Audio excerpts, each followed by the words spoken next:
Hello, আসসালামু আলাইকুম। আমাদের গুণগত রসায়ন চ্যাপ্টারের সেগমেন্ট 1 যেটা কমপ্লিট হবার জন্য আমাদের একটা ক্লাস বাকি ছিল, সেই গুণগত রসায়ন লেকচার নাম্বার 8-এ তোমাদের সবাইকে স্বাগতম জানাচ্ছি। এর আগে আমাদের 7টা ক্লাস হয়েছে, যেখানে আমরা গত ক্লাসে আমরা তোমাদেরকে সিকিউ এমসিকিউ সলভ করে দেখিয়েছিলাম, অর্থাৎ আমাদের প্রথম থেকে যে টপিকগুলো কমপ্লিট হয়েছিল, তাই না? তো আজকে আমরা মূলত আমাদের পর্ব 8-এ আমরা যে টপিকগুলো কভার করব, যদিও বিবিসি ক্লাসে আমরা অরবিট অরবিটাল সম্পর্কে জেনেছিলাম, কিন্তু অরবিটালের চিত্রগুলো ড্র করা শিখবো আমরা, ঠিক আছে? এরপরে আমরা নোড, নোডাল তল, নোডাল প্লেন, নোডাল কোন সম্পর্কে আমরা জানার চেষ্টা করব, লোভ সম্পর্কে জানার চেষ্টা করবো। এগুলো নিয়ে তো আমাদের অনেকের মিসকনসেপশন আছে, কিভাবে নোট বের করতে হয় সেই ক্যালকুলেশনটা শিখবো, নোট কত প্রকার সেটা শিখবো। এরপর আমরা ইলেকট্রন বিন্যাসের নীতি জানবো, পলির বর্জন নীতি, অব্যাহ নীতি এবং হুন্ডের নীতি, ঠিক আছে? অর্থাৎ এই তিনটা নীতি সম্পর্কে আমরা জানার চেষ্টা করব। তো বিবিসি ক্লাসে একদম প্রথম ক্লাসে আমি তোমাদেরকে অরবিট অরবিটাল পড়িয়েছিলাম, ইভেন শক্তিক্রমটাও পড়িয়েছিলাম, সেটা একটু রিভাইজ করায় নেব তোমাদেরকে, এবং এরপর আমরা আমাদের মূল ক্লাসে চলে যাব, ঠিক আছে? সো তোমরা যারা যুক্ত হয়েছো, ঝটপট দেরি না করে বাকিদেরকে একটু মেনশন করে ফেলো, যাতে সবাই মিলে আমরা আমাদের আজকের ক্লাসটা করতে পারি। তো আজকে আমাদের ওদিকে 7টা আর এখানে হচ্ছে আমাদের 8 নাম্বার, তার মানে আজকে 15 নাম্বার ক্লাস কিন্তু, তাই না? Exactly 15 number class. বিবিসি 7টা আর মূল ক্লাস 7টা হয়েছে। তো কে কয়টা ক্লাস করেছো একবার জানাই দিতে পারো, এবং কারো যদি ক্লাস গ্যাপ থেকে থাকে তাহলে সেই ক্লাসগুলো তোমরা একটু কভার করে ফেলো, ঠিক আছে? কারো যদি ক্লাস গ্যাপ থেকে থাকে তাহলে সেই ক্লাসগুলো তোমরা একটু কভার করে ফেলবা। ওকে, অনেকে বলছো সাউন্ড কম ভাইয়া, সাউন্ড তো কম হবার কথা না, আমি একটু চেক করে দেখছি। তাও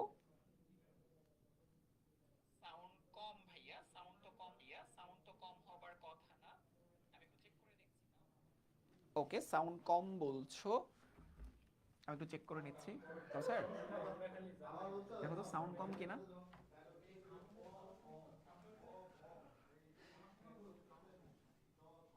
ওকে, আমরা আমাদের ক্লাসটা এখনই শুরু করছি। সাউন্ড অনেক কম আসতেছে বলছো, সাউন্ড অ্যাডজাস্ট করা ট্রাই করছি।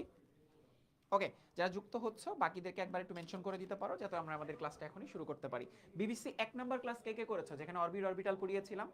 তাহলে ওই টপিকটা আরো একবার রিপিট করব, কতটুকু রিপিট করব সেটা তোমাদেরকে আমি দেখাবো। হ্যাঁ মেহেদি, সিকিউ এমসিকিউর উপর হয়েছে। হ্যাঁ, এর থেকে পারবে না? ওকে, সাউন্ড এখন আশা করছি অ্যাডজাস্ট করা হয়েছে তোমাদের, ঠিক আছে? ওয়ালাইকুম আসসালাম। সিকিউ এমসিকিউর উপর হয়েছিল, হ্যাঁ, ঠিক আছে। সো কথা না, পুরো মনোযোগ ক্লাসের দিকে, যতক্ষণ ক্লাস করব পুরো মনোযোগ ক্লাসের দিকে। নোট খাতাটা নাও, পর টেবিলে যাও। সো আজকে আমাদের যে লেকচার, লেকচার নাম্বার হচ্ছে 8। হ্যাঁ, 8 নাম্বার লেকচার আমরা করতে যাচ্ছি। তো এই 8 নাম্বার লেকচারে আমরা মূলত কভার করব কি?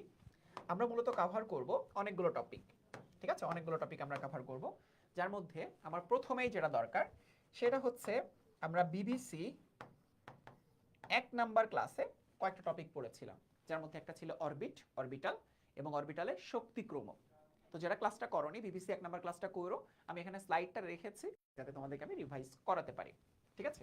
সো দেখো, বিবিসি 1 নাম্বার ক্লাস একদম প্রথম স্লাইড ছিল এটা, যেখানে আমরা অরবিট সম্পর্কে স্টাডি করেছিলাম। অরবিট তোমাদের নিশ্চয়ই মনে পড়ছে।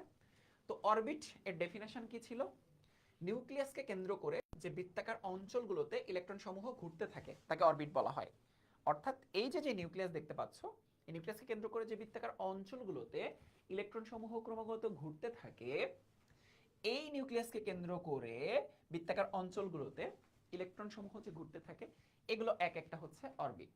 তো অরবিটের এন দ্বারা প্রকাশ করা হয়, কোয়ান্টাম সংখ্যা ক্লাসে দেখেছি, প্রধান কোয়ান্টাম সংখ্যাকে এন দ্বারা প্রকাশ করি। সো অরবিট মানেই প্রধান কোয়ান্টাম সংখ্যা। শক্তি স্তরজা, শেলতা, স্তরতা, কক্ষপথ, তাই সবগুলোই সেম। তোমরা বিভিন্ন সময় বিভিন্ন টার্ম জেনে থাকবা, বিভিন্ন টার্ম দেখে থাকবা। তো এই যে দেখো অরবিটের ডেফিনেশন, তো অরবিটকে আমরা আমরা বোর পরমাণু মডেলে দেখেছি, সেখানে কে এল এম এন দ্বারা সূচিত করা হয়েছে, তাই না? 1 নাম্বার, 2 নাম্বার, 3 নাম্বার, 4 নাম্বার কক্ষপথের জন্য। এবং আমরা দেখেছি যে কোনো একটা অরবিটে সর্বোচ্চ কয়টা ইলেকট্রন থাকতে পারে, সেটার ফর্মুলা হচ্ছে 2n স্কোয়ার। তো 1 নম্বর শক্তি স্তরে 2টা, 2 নম্বর শক্তি স্তরে 8টা, 3 নাম্বার 18টা, 4 নম্বরে 32টা, ঠিক আছে? এতগুলো করে ইলেকট্রন থাকতে পারে, এতগুলো করে ইলেকট্রন থাকতে পারে, তাই না? সো এটা আমরা কোন ফর্মুলা থেকে জানতে পারি? 2n স্কয়ার ফর্মুলা থেকে জানতে পারি। দেখো মাঝে মধ্যে এটা থেকে কিন্তু এমসিকিউ আসে, এবং তোমরা দেখেছো বোর্ড এক্সামে এখান থেকে কিন্তু এমসিকিউ আসতে দেখা গিয়েছে। এরপর ধরো পঞ্চম শক্তি স্তরে কয়টা ইলেকট্রন থাকতে পারে? 2n স্কয়ার, n এর মান হচ্ছে 5, তার মানে হচ্ছে 50টা। ঠিক আছে, n এর মান হচ্ছে 5, 50টা। ঠিক আছে, আর এই হচ্ছে আমাদের নিউক্লিয়াস, এগুলো হচ্ছে এক একটা অরবিট।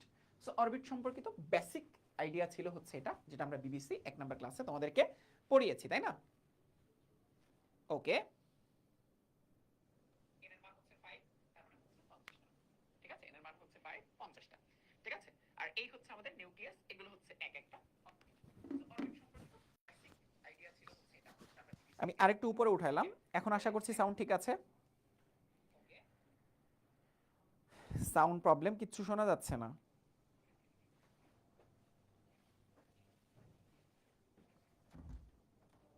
স্যার দেখো সবাই কমপ্লেইন জানাচ্ছে সাউন্ডের।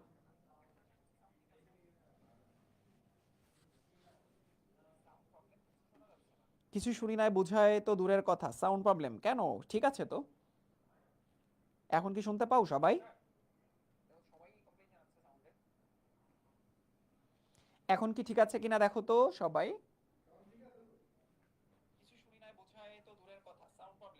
হ্যাঁ, পুরোটাই শোনা যাচ্ছে, আমি নিজেও তো চেক করে দেখলাম সাউন্ড ঠিক আছে।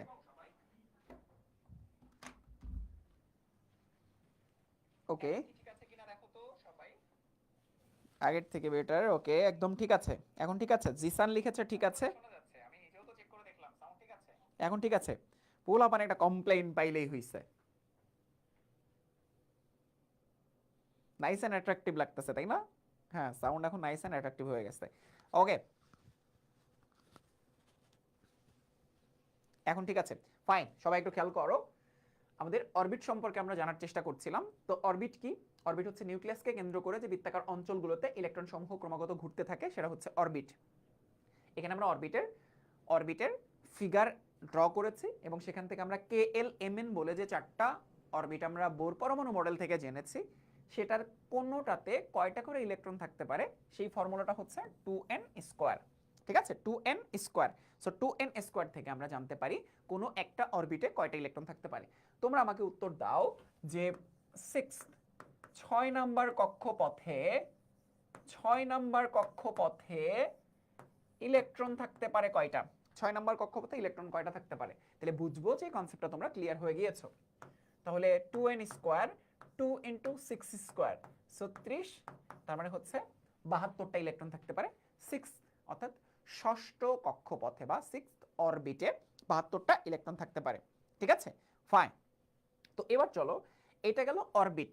তোমরা নিশ্চয়ই খেয়াল করেছো অরবিটের বিভিন্ন জায়গাতে যে এরকম ইলেকট্রন থাকে, তাই না? ইলেকট্রন তো না, অ্যাকচুয়ালি ইলেকট্রন মেঘ বা ইলেকট্রন মেঘ পুঞ্জ দেখতে পাই, তাই না?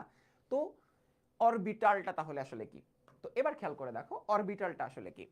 অরবিটালটা হচ্ছে, দেখো অরবিটালটা হচ্ছে, আমরা জানি অরবিটাল এবং উপশক্তি স্তর আসলে সেম জিনিস, তাই না? আজকে তোমাদেরকে দেখাবো যে অরবিটাল এবং উপশক্তি স্তর কিন্তু এক না, এরা হচ্ছে ভিন্ন জিনিস। আজকে দেখাবো। তো তার আগে দেখো অরবিটাল বলতে কি বোঝায়।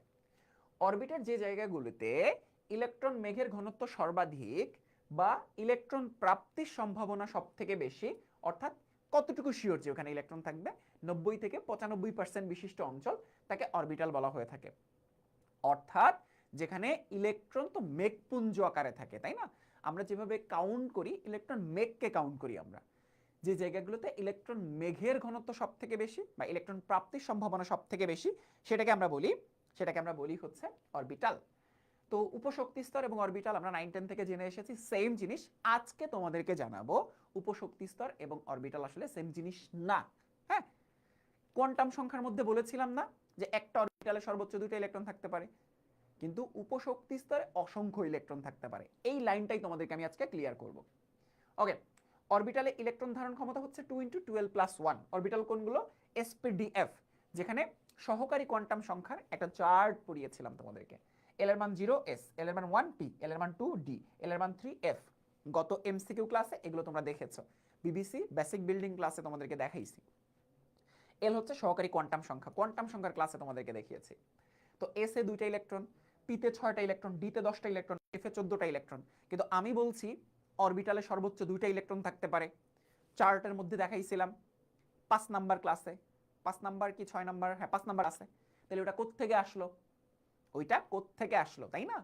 ওটা এসেছে অ্যাকচুয়ালি দেখো এগুলো এসপিডিএফ এক একটা উপশক্তি স্তর, উপশক্তি স্তরে একাধিক ইলেকট্রন থাকতে পারে, কিন্তু অরবিটালে সর্বোচ্চ 2টা ইলেকট্রন থাকতে পারে, অরবিটালে সর্বোচ্চ 2টা ইলেকট্রন থাকতে পারে। ক্লিয়ার? Okay fine. এবার আসো, অরবিটালে ইলেকট্রন ধারণ ক্ষমতা কত? 2 × 2l+1। অনেকবার বোর্ড এক্সামে এসেছে। অরবিটালে কয়টা ইলেকট্রন থাকতে পারে? 2 × 2l+1 সংখ্যক। দেখো তুমি এল এর ভ্যালুটা বসাও, বুঝতে পারবা এস এ 2টা, পি তে 6টা, ডি তে 10টা, এফ এ 14টা ইলেকট্রন থাকতে পারে। এই ভ্যালুটা কোত্থেকে পেয়েছি? এটা পেয়েছি তোমার সহকারী কোয়ান্টাম সংখ্যার ভ্যালু বসাইলেই তুমি আসলে এই সূত্র দ্বারা প্রমাণ করে ফেলতে পারবে। তো এই হচ্ছে অরবিটাল। ইলেকট্রন ঘনত্ব বেশি, ইলেকট্রন প্রাপ্তির সম্ভাবনা সব থেকে বেশি। এই যে যেই জায়গাগুলোতে ইলেকট্রন প্রাপ্তির সম্ভাবনা সব থেকে বেশি সেগুলোকে আমরা বলছি অরবিটাল।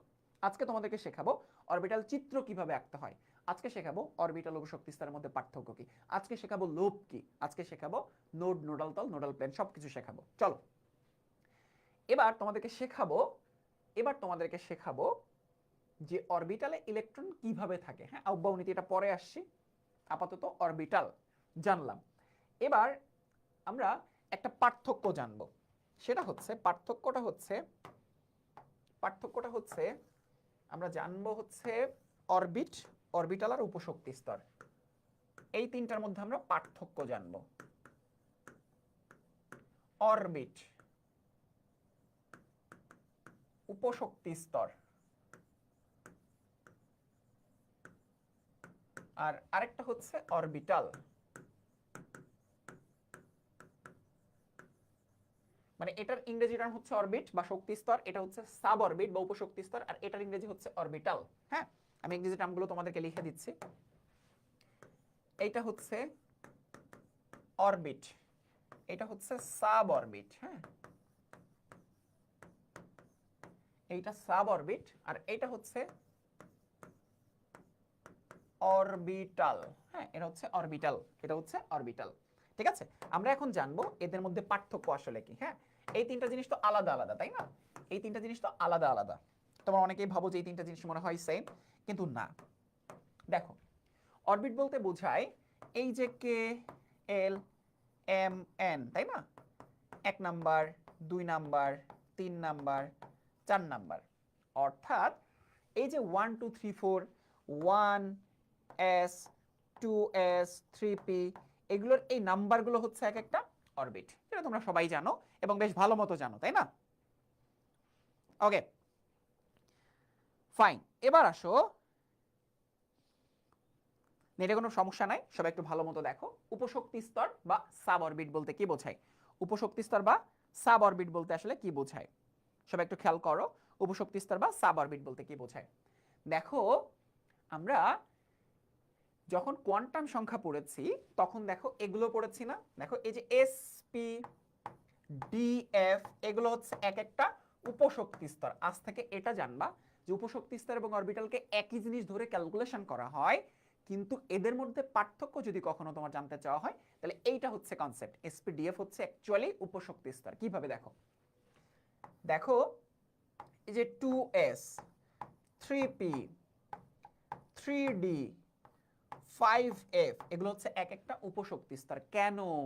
কারণ এস এ 2টা ইলেকট্রন থাকতে পারে, পি তে 6টা ইলেকট্রন থাকতে পারে, ডি তে 10টা ইলেকট্রন থাকতে পারে, এফ এ 14টা ইলেকট্রন থাকতে পারে।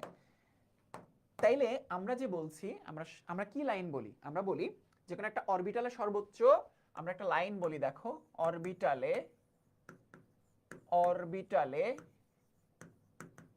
সর্বোচ্চ 2টা ইলেকট্রন থাকতে পারে। এই কনসেপ্টটা কোত্থেকে এসেছে? কোয়ান্টাম সংখ্যার যে চার্ট পড়িয়েছিলাম না, এন এর মান 4 হওয়ার জন্য অরবিটাল সংখ্যা, ইলেকট্রন সংখ্যা বের করে দেখাও গত ক্লাসে সিকিউতে। এবার আসো, এবার এই যে দেখো px, py, pz, dxy, dyz, এগুলো হচ্ছে এক একটা অরবিটাল, যেখানে তুমি খেয়াল করে দেখো সর্বোচ্চ 2টা ইলেকট্রন থাকতে পারে, সর্বোচ্চ 2টা ইলেকট্রন, সর্বোচ্চ 2টা ইলেকট্রন, সর্বোচ্চ 2টা ইলেকট্রন, সর্বোচ্চ 2টা ইলেকট্রন থাকতে পারে। সো p হচ্ছে উপশক্তি স্তর, px হচ্ছে অরবিটাল, p হচ্ছে উপশক্তি স্তর, py হচ্ছে অরবিটাল, p হচ্ছে উপশক্তি স্তর পি জেড হচ্ছে অরবিটাল, ডি হচ্ছে উপশক্তি স্তর D X Y Y Z Z X X square hyphen Y square D Z square, এগুলো হচ্ছে এক একটা উপশক্তি, এগুলো হচ্ছে এক একটা অরবিটাল। এবার আসলে আমরা ডিফাইনটা করব কিভাবে, তাই না? দেখো এই যে 3p তে টোটাল ইলেকট্রন থাকতে পারে 6টা, যেখানে পি এক্স এ 2টা, পি ওয়াই তে 2টা, পি জেড এ 2টা। ক্লিয়ার? তাহলে অরবিটালে সর্বোচ্চ 2টা ইলেকট্রন থাকতে পারে, এটা কিন্তু সত্য। উপশক্তি স্তরে একাধিক ইলেকট্রন থাকতে পারে। তাহলে এদেরকে আমরা সেগ্রিগেট করব কিভাবে, আলাদা করব কিভাবে, তাই না? দেখো আলাদা করার কনসেপ্টটা হচ্ছে এরকম, আলাদা করার কনসেপ্টটা হচ্ছে এরকম। দেখো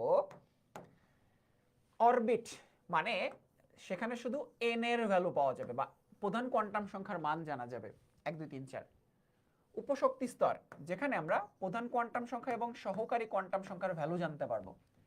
দেখো 3p এন এর মান আছে, এল এর মান আছে, আর আর কিছু নাই। আর অরবিটাল মানে হচ্ছে সেখানে এন এর ভ্যালু, এল এর ভ্যালু এবং এম এর ভ্যালু, এই তিনটা ভ্যালুই জানা যাবে। দেখো দেখো এম এর ভ্যালু কিরকম ছিল, পি এর জন্য এম এর ভ্যালু কিন্তু এম এর ভ্যালু কত হইতে পারে, পি এর জন্য এল এর ভ্যালু 1 আর এম এর ভ্যালু হচ্ছে -1 0 +1, তাই না? তাই না? পি এর জন্য এল এর ভ্যালু 1 আর এম এর ভ্যালু কত, এম এর ভ্যালু হচ্ছে -1 0 +1। তার মানে ব্যাপারটা এরকম, P X P Y P Z মানে -1 0 +1, -1 0 +1, যেটা পলির বর্জন নীতিতে তোমাদের কাছে লাগবে। আবার দেখো dxy dyz dzx dx square hyphen y square dz square. এখানে m এর ভ্যালু কত জানো, d এর জন্য l এর ভ্যালু হচ্ছে 2 আর এগুলোর জন্য দেখো -2 -1 0 +1 এবং +2। বুঝছো? -2 -1 0 +1 +2 এগুলোই হচ্ছে আমাদের আলটিমেট কনসেপ্ট, যেখান থেকে আমরা m এর ভ্যালু সম্পর্কে জানতে পারি, m এর ভ্যালু সম্পর্কে জানতে পারি। কিন্তু 3p 3d 5f থেকে আমরা কি m সম্পর্কে অর্থাৎ ম্যাগনেটিক কোয়ান্টাম নাম্বার সম্পর্কে কোনো ধারণা পেতে পারি? পারি না। তাহলে এই আলোচনাটা তোমাদের আশা করছি তোমাদের স্পষ্ট করছে যে উপশক্তি স্তর অরবিটালের মধ্যে পার্থক্য কি। তাহলে অরবিট আমাদেরকে n সম্পর্কে ধারণা দেয়, অপশক্তি স্তর n+l সম্পর্কে অর্থাৎ প্রধান এবং সহকারী কোয়ান্টাম সংখ্যা সম্পর্কে ধারণা দেয়। অরবিটাল হচ্ছে আমাদের প্রধান, সহকারী এবং চুম্বক, তিনটা কোয়ান্টাম সংখ্যা সম্পর্কে আইডিয়া দেয়। ঠিক আছে? ওকে। ডিজেড স্কয়ার মান কি 0? না, ডিজেড স্কয়ার মান হচ্ছে +2। এইটা হচ্ছে ধারণকৃত মান। তুমি দেখবা ভিন্ন রাইটারের বইতে এই ভ্যালুগুলো ভিন্ন ভিন্ন দেওয়া, তবে তুমি যদি এই স্ট্যান্ডার্ডটা ফলো করো তাহলে কোনো সমস্যা নাই। হ্যাঁ, তোমার হচ্ছে এগুলো হচ্ছে ধরে নেওয়া মান। ঠিক আছে? কিছু কিছু রাইটার ডিজেড স্কয়ারকে 0 ধরছে, কিছু কিছু রাইটার ডিজেডএক্স কে 0 ধরছে, কোনো সমস্যা নেই, কোথাও নাম্বার কাটা যাবে না। ঠিক আছে? একদম নিশ্চিত থাকো। সেরা ভাই সেরা, আজকে পুরাই ক্লিয়ার, ফাইন। ওকে, এই টপিকটা আবারও তোমাদেরকে দেখাবো হচ্ছে পলির বর্জন নীতিতে। ঠিক আছে? তখন দেখবা আরো ক্লিয়ার হবে। এটা পরীক্ষায় আসবে না, জাস্ট ব্রেইনের মধ্যে জাস্ট তোমাদের বেসিকটা ক্লিয়ার করার জন্য, কনসেপ্টটা ক্লিয়ার করার জন্য এটা দেখাইলাম। ঠিক আছে? ফাইন।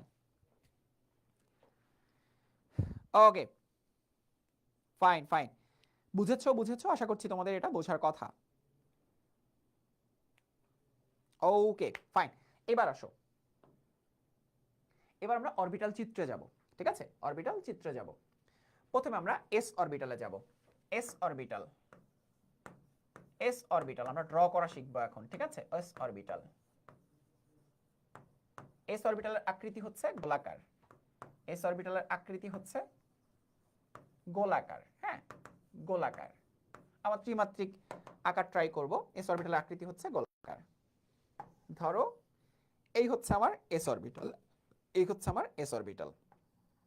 আমরা যদি এক্সিস গুলো দেখাতে শুরু করি, এই হচ্ছে এক্সিস গুলো। ঠিক আছে? এই হচ্ছে এক্সিস গুলো। ধরো এটা এক্স, হ্যাঁ, ওয়াই আর হচ্ছে জেড। তুমি এক্স ওয়াই জেড দিতে পারো, কোনো সমস্যা নাই।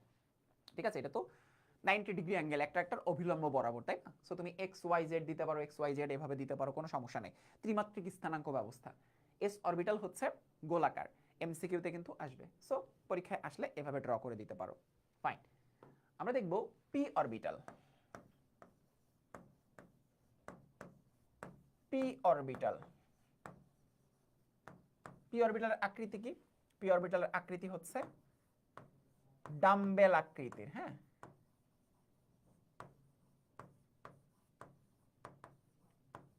পি অরবিটাল হচ্ছে ডাম্বেল আকৃতি। তোমরা ডাম্বেল দেখেছো নিশ্চয়ই, তাই না? তো আমরা আলাদা আলাদাভাবে তিনটা ফিগার অঙ্কন করব। সেটা হচ্ছে পিএক্স, পিওয়াই এবং পিজেড। হ্যাঁ, পিএক্স, পিওয়াই এবং পিজেড। আমরা ত্রিমাত্রিক স্থানাঙ্ক ব্যবস্থাটা নিয়ে নেই। এটা হচ্ছে ত্রিমাত্রিক স্থানাঙ্ক ব্যবস্থা নিয়ে নিচ্ছি আমরা। খুব সুন্দর মতো তোমাদের খাতায় ড্র করবা, আমার সাথে সাথে ড্র করবা। এগুলো দেখলে হবে না, এগুলো খাতায় ড্র করার জন্য প্র্যাকটিস করতে হবে। X Y Z. হ্যাঁ, X Y Z, X Y Z. আমি কিছুক্ষণ পরে তোমাদেরকে শেখাবো নোডাল তল, নোডাল প্লেন। আগে ফিগার ড্র করাটা শিখো। হ্যাঁ, ওকে। আগে একটা আইডিয়া তোমাদেরকে দিয়ে রাখি, সেটা হচ্ছে নোড। নোড মানে হচ্ছে যেখানে ইলেকট্রন থাকবে না, বা ইলেকট্রন মেঘের ঘনত্ব জিরো। ইলেকট্রন মেঘের ঘনত্ব জিরো, যেমন দেখো এই যে এখানে। হ্যাঁ, এই যে এখানে ইলেকট্রন মেঘের ঘনত্ব জিরো। শেখাবো, ধীরে ধীরে শেখাবো, একবারে মাথায় ঢুকানোর দরকার নাই। হ্যাঁ, ওকে ওকে। তো এবার দেখো, আমরা এখানে ড্র করব হচ্ছে পি এক্স, এখানে ড্র করব পি ওয়াই, এবং এখানে ড্র করব হচ্ছে পি জেড। হ্যাঁ, তো কি আকৃতির? আমরা দেখলাম এটা হচ্ছে ডাম্বেল আকৃতি, তাই না? ডাম্বেল আকৃতির। তাহলে একটা করে ডাম্বেল হবে এখানে, একটা করে ডাম্বেল হবে, রাইট? সো সেই ডাম্বেলটা আমরা কিভাবে ড্র করব? দেখো, ডাম্বেলটা আমরা কিভাবে ড্র করব। পি এক্স মানে হচ্ছে আমার যে ডাম্বেলটা, সেটা এক্স অ্যাক্সিস বরাবর। দেখো, খুবই মজার এবং খুব সহজ চিত্র। দেখো, এই বরাবর ইলেকট্রন মেঘের ঘনত্ব জিরো, এই দিক বরাবর ইলেকট্রন মেঘের ঘনত্ব বাড়তেছে, অরবিটাল যেহেতু বাড়তেছে। এবং এই বরাবর যে দেখা যায় যে ইলেকট্রন মেঘের ঘনত্ব সব থেকে বেশি, ইলেকট্রন মেঘের ঘনত্ব সব থেকে বেশি। তো দেখো, এই জায়গাগুলোতে যে ইলেকট্রন মেঘের ঘনত্ব সব থেকে বেশি, এই জায়গাগুলোকে বলা হয় লোব। লোব বলা হয় যেখানে ইলেকট্রন মেঘের ঘনত্ব বেশি। আর এই জায়গাকে বলা হয় নোড, নোডাল। হ্যাঁ, আমরা দেখো তোমাদের নোড, নোডাল তল, এখানে কোনো ইলেকট্রন নাই, নোডাল বিন্দু বলা হয় এটাকে। হ্যাঁ, নোডাল তল বলা হয় এটাকে, নোডাল তল বা নোডাল বিন্দু বলা হয় এটাকে। হ্যাঁ, আর যেই এক্সিস, ওই এক্সিসকে বলা হয় নোডাল প্লেন বলা হয়। হ্যাঁ, নোডাল বিন্দু বলা হয় এটাকে। ঠিক আছে? এই পয়েন্টে এসে কি, এই পয়েন্টে এসে কোনো ইলেকট্রন নাই, ইলেকট্রন মেঘের ঘনত্ব জিরো। আর এই যে এই বরাবর ইলেকট্রন মেঘের ঘনত্ব বাড়তেছে, তাই এই জায়গাকে বলা হয় লোব। ঠিক আছে? আগে ড্র করা শিখো, এগুলো ধীরে ধীরে বুঝতে পারবা। ঠিক আছে? এগুলো ধীরে ধীরে বুঝতে পারবা। এরপর আসো পি ওয়াই, তাহলে ওয়াই অ্যাক্সিস বরাবর। দেখো, ওয়াই অ্যাক্সিস বরাবর ইলেকট্রন মেঘের ঘনত্ব দেখাবো এই, এবার ইলেকট্রন মেঘের ঘনত্ব জিরো, আর এই দিক বরাবর হচ্ছে লোব। তার মানে এখানে ইলেকট্রন মেঘের ঘনত্ব সব থেকে বেশি। পিজেড বুঝতেই পারছো, জেড এক্সিস বরাবর। তোমরা খাতায় আমার সাথে সাথে ড্র করবা। শেষ। এভাবে তুমি যদি এভাবে ফোটা ফোটা না দাও, কোনো সমস্যা নাই, তোমাদের অনেকের চিত্র হয়তো আমার থেকে আরো সুন্দর হবে। জাস্ট পি এক্স, আমি sorry P X, P Y এবং P Z. Okay, fine. P X, P Y এবং হচ্ছে পি জেড। শেষ। তো এই হচ্ছে ডাম্বেল আকৃতির পি অরবিটালের চিত্র। পরীক্ষায় কখনো কখনো 2 নম্বরের জন্য 3 নম্বরের জন্য আসতে পারে। জাস্ট এগুলো তোমাদেরকে ড্র করে দিতে হবে, এগুলো তখন তোমাদেরকে ড্র করে দিতে হবে। ঠিক আছে? ওকে, আমার সাথে সাথে ড্র করো, এগুলো অনেক সহজ, কিন্তু একসাথে একসাথে করতে হবে তোমাদের। ডি অরবিটাল আরো সহজ। আর এফ অরবিটাল, এফ অরবিটাল লাগে না, এফ অরবিটাল শিখবো না আমরা।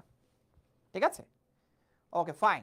তো পি এক্স, পি ওয়াই এবং পি জেড খুবই সহজ। জাস্ট যে অ্যাক্সিস, সে অ্যাক্সিস বরাবর একটা ডাম্বেল দিয়ে দিব, মানে ডাম্বেল দেখতেই যেরকম।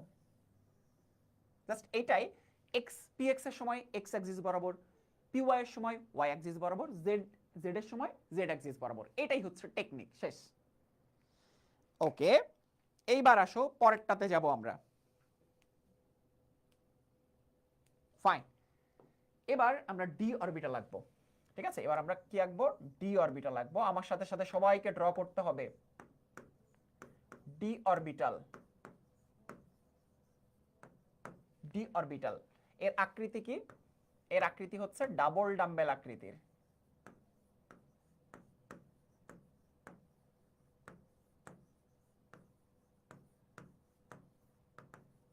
ডাবল ডাম্বেল আকৃতির। ডি অরবিটালের আকৃতি কি? ডাবল ডাম্বেল আকৃতির, ঠিক আছে? ডি অরবিটালটা হচ্ছে ডাবল ডাম্বেল আকৃতির, ডাবল ডাম্বেল আকৃতির। হ্যাঁ,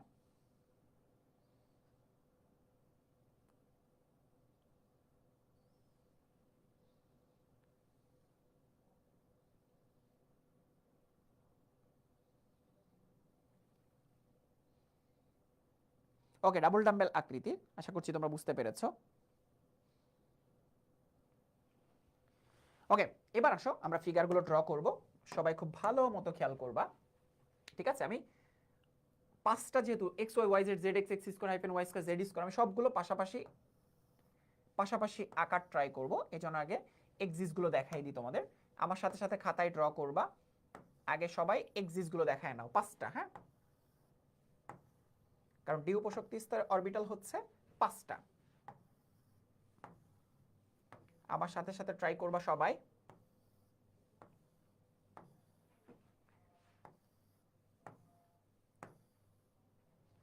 ঠিক আছে, ফাইন। তাহলে প্রথমটা হচ্ছে dxy dyz dzx dx square hyphen Y square এবং ডি জেড স্কোয়ার। ঠিক আছে, সো ডি অরবিটালের উপশক্তি স্তর হচ্ছে এই পাঁচটা। ডি অরবিটালের উপশক্তি স্তর হচ্ছে এই পাঁচটা। ঠিক আছে, ডি অরবিটালের উপশক্তি স্তর এই পাঁচটা। ফাইন, এবার আমরা যেটা করব, এক্সিস গুলোকে আলাদা করব। যেমন X Y Z, X Y Z, X Y Z, X Y Z, X Y Z. ঠিক আছে, এবার আমার সাথে সাথে টেকনিকগুলো খেয়াল করতে হবে। তোমরা বই দেখে অনেক কমপ্লেক্স চিত্র দেখো, টেকনিকটা বুঝো না, এই জন্য ড্র করতে পারো না, বুঝোও না এটা। কিন্তু বুঝো, বুঝলে টেকনিক জানলে খুবই ইজি। এটা একাডেমিকে এসেছে, টেস্ট পেপার খুললে দেখবা।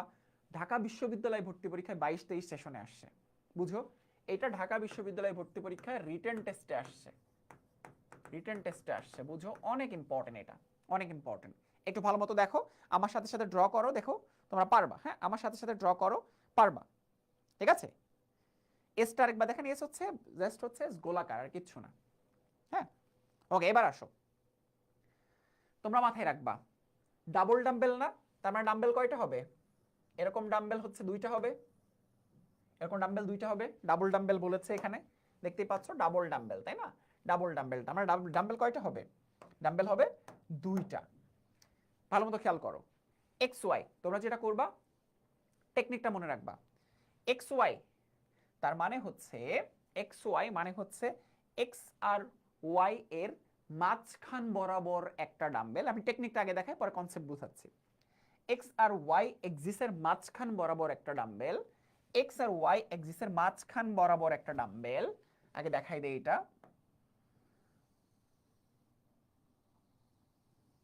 মাঝখান বরাবর একটা ডাম্বেল। বাকি ডাম্বেলটা হচ্ছে এইটার পারপেন্ডিকুলার, অর্থাৎ এইটার 90 ডিগ্রি অ্যাঙ্গেলে। দেখো বইতে সেম ফিগারটাই, তোমরা জাস্ট ফিগার আউট করতে পারো না কনসেপ্টটা না বোঝার জন্য। এইটা হচ্ছে আমাদের সেই নোডাল তল, হ্যাঁ, নোডাল বিন্দু। আর এই যে হচ্ছে আমাদের সেই লোবগুলো। দ্যাটস ইট, দ্যাটস ইট, আর কিচ্ছু না। ঠিক আছে, আর কিচ্ছু না, মানে জাস্ট এটুকুই, জাস্ট এটুকুই, জাস্ট এটুকুই, আর কিচ্ছু না। আচ্ছা, এবার এবার দেখো, এইবার দেখো যে আমার নোডাল তলটা কোথায়। নোডাল তল কোন এক্সিস বরাবর, কোন তলে, কোন তলে আসলে ইলেকট্রন নাই। দেখো এই এক্স জেড তলে, ওই তলে ইলেকট্রন নাই, আর ওয়াই জেড তলে সেখানে কোনো ইলেকট্রন নাই। ঠিক আছে, এগুলো তো পরে আসতেছে, একটু পরে আসতেছে। আগে ফিগার ড্র করাটা দেখো, ফিগার ড্র করাটা দেখো। এক্স আর ওয়াই এর মাঝখান বরাবর একটা ডাম্বেল, আর বাকিটা হচ্ছে তার 90 ডিগ্রি অ্যাঙ্গেলে। মাঝখান 90 ডিগ্রি, মাঝখান 90 ডিগ্রি। তাহলে টেকনিকটা কি? টেকনিকটা হচ্ছে মাঝখান, আর আরেকটা হচ্ছে তার 90 ডিগ্রি। মাঝখান তার 90 ডিগ্রি, মাঝখান তার 90 ডিগ্রি। এইবার আসো, ওয়াই জেড, তাহলে বুঝেই ফেলেছো ওয়াই আর জেড এর মাঝখান বরাবর একটা ডাম্বেল, আর বাকিটা হচ্ছে তার 90 ডিগ্রি। দ্যাটস ইট, শেষ। হয়তো সুন্দর হয় না এটা, আমি আরেকটু সুন্দর করে ড্র করি।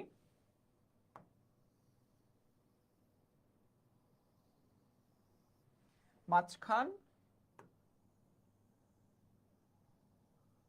তার 90 ডিগ্রি। এগুলোকে একটু যদি একটু মোটা করে আঁকো তাহলে দেখবা তোমাদের চিত্র দেখতে আরো সুন্দর লাগতেছে। ওকে, এবার আসো জেড এক্স। জেড এক্স আর এটার কোন তল বরাবর নোডাল তল কোনটা? Y Z. তাহলে ওয়াই জেড, তাহলে এক্স ওয়াই আর এক্স জেড তল বরাবর হচ্ছে এটা নোডাল তল। ঠিক আছে, ওকে ফাইন। এবার আসো জেড এক্স। জেড এক্স তার মানে হচ্ছে একটা জেড এক্স এর মাঝখান বরাবর, তার মানে ওয়াই এক্সিস বরাবর একটা, মানে জেড আর এক্স, জেড আর এক্স এর মাঝখান বরাবর একটা মাঝখান, বাকিটা হচ্ছে তার 90 ডিগ্রি। সবগুলোর চিত্র দেখতে দেখবা একই রকম, কিন্তু কিছুটা কিছুটা চেঞ্জ আছে। সবগুলো দেখতে একই রকম কারণ ডাবল ডাম্বেল, কিন্তু কিছুটা কিছুটা করে চেঞ্জ আছে, কিছুটা কিছুটা করে চেঞ্জ আছে।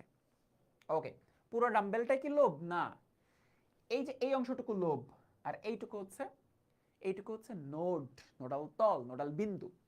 এবার আসো এক্স স্কোয়ার ওয়াই স্কোয়ার, এইখানে মানে মাথায় রাখতে হবে এক্স এক্সিসের উপর একটা ডাম্বেল, ওয়াই এক্সিসের উপর আরেকটা ডাম্বেল। খুবই সিম্পল, এক্স এক্সিসের উপর একটা ডাম্বেল আর আরেকটা হচ্ছে ওয়াই এক্সিসের উপর ডাম্বেল।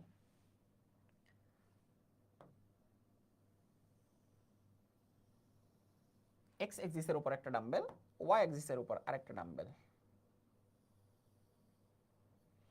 ঠিক আছে, এক্স এক্সিসের উপর একটা ডাম্বেল, ওয়াই এক্সিসের উপর আরেকটা ডাম্বেল। খুবই ইজি, মানে মোস্ট ইজি। হ্যাঁ, মোস্ট ইজি।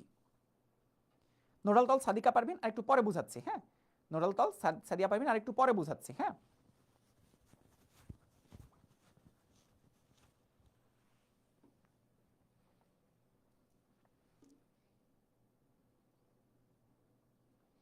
ওকে।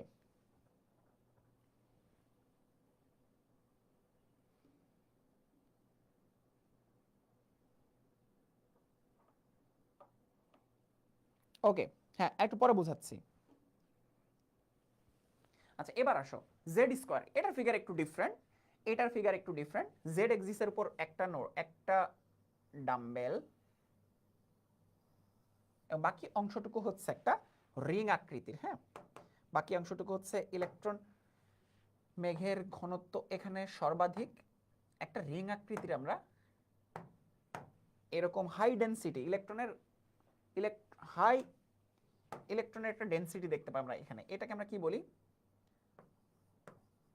অত্যাধিক ইলেকট্রন মেঘ বিশিষ্ট অঞ্চল।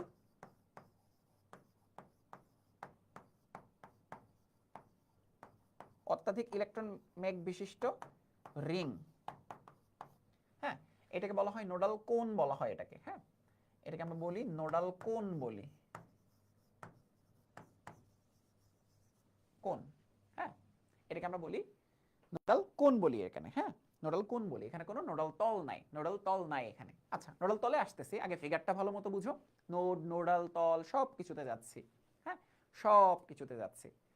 নোডাল নোড মানে যদি হয়, নোড মানে যদি হয় যেখানে ইলেকট্রন মেঘের ঘনত্ব 0, তাহলে নোডাল তল মানে যে তল বরাবর, যে এক্সিস বরাবর ইলেকট্রন মেঘের ঘনত্ব 0, সেটাকে আমরা বলি নোডাল তল। খুবই সিম্পল, খুবই সিম্পল। যেমন এখানে তোমাদেরকে বোঝাইলাম যে এক্স ওয়াই, এক্স আর ওয়াই এই এক্সিস বরাবর আমাদের হচ্ছে ইলেকট্রন মেঘের ঘনত্ব সর্বাধিক যদি পাই, তার মানে জেড এক্স আর জেড ওয়াই এই এক্সিস বরাবর আমাদের ইলেকট্রন মেঘের ঘনত্ব 0, তার মানে জেড এক্স আর জেড ওয়াই এটাই হচ্ছে আমাদের নোডাল তল, যে এক্সিস বরাবর ইলেকট্রন মেঘের ঘনত্ব 0। আসবো কিছুক্ষণ পরে আসবো, এখন আপাতত ফিগারটা বুঝো, নোড নিয়ে আলোচনা একটু পরে, নোড নিয়ে আলোচনা একটু পরে।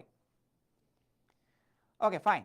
ওই লাস্টেরটা হচ্ছে ব্যতিক্রম, এই যে এটা হচ্ছে ব্যতিক্রম, এইটা হচ্ছে ব্যতিক্রম, ব্যতিক্রম। ঠিক আছে, এটা ব্যতিক্রম ভাবে মাথায় রাখতে হবে। সো আবার আসো ডি অরবিটালের চিত্র। ডি অরবিটাল হচ্ছে ডাবল ডাম্বেল আকৃতির, ডি অরবিটাল হচ্ছে ডাবল ডাম্বেল আকৃতির, তার মানে হচ্ছে এরকম ডাম্বেল দুইটা হবে। D X Y D Y Z, অনেক গাধা এবং গাধিনী আছে যাদের এই D X Y Y Z D Z X D X square hyphen Y square D Z square এইটাই মুখস্থ নাই, গাধারা। আগে তো এগুলো মুখস্থ করতে হবে, ডাবল ডাম্বেল জানতে হবে, তিনটা এক্সিস ত্রিমাত্রিক স্থানাঙ্ক ব্যবস্থা জানতে হবে, তারপর না হয় এই জিনিসপত্রগুলো তোমাদের কাছে সহজ লাগবে। হ্যাঁ, অনেকেই যেমন ধরো এই ওয়াই, ধরো ডি এক্স ওয়াই, তখন ওয়াইটা কেটে দিয়ে ড্র করতে পছন্দ করে, তখন দেখতে কিন্তু আরো সুন্দর দেখা যায়। ধরো জি ওয়াই জেড, ওয়াই আর জেড রেখে এক্সটা কেটে দিতে পছন্দ করে, মানে এক্সটা না রেখে, তখন দেখতে আর একটু সুন্দর দেখা যায়। আমি কেন ড্র করলাম এভাবে, হাতে কলমে শিখাতে চাইলাম। তো এক্স ওয়াই মানে হচ্ছে এক্স আর ওয়াই এর মাঝখান বরাবর একটা ডাম্বেল, বাকিটা তার 90 ডিগ্রি অ্যাঙ্গেলে। ওয়াই জেড মানে ওয়াই আর জেড এর মাঝখান বরাবর একটা ডাম্বেল, বাকিটা হচ্ছে তার 90 ডিগ্রি। জেড এক্স, জেড এবং এক্স এর মাঝখান বরাবর, বাকিটা তার 90 degree. X square hyphen Y square, তাহলে এক্স এক্সিস বরাবর, ওয়াই এক্সিস বরাবর, বাকিটা হচ্ছে জেড জেড স্কোয়ারটা ব্যতিক্রম, এখানে কোনো নোডাল তল নাই, জাস্ট মাঝখানে একটা রিং আকৃতির অত্যাধিক ইলেকট্রন মেঘের ঘনত্ব বিশিষ্ট। আশা করছি তোমরা নিজেরা কি এখন ড্র করতে পারবা, নিজেরা ড্র করতে পারবা?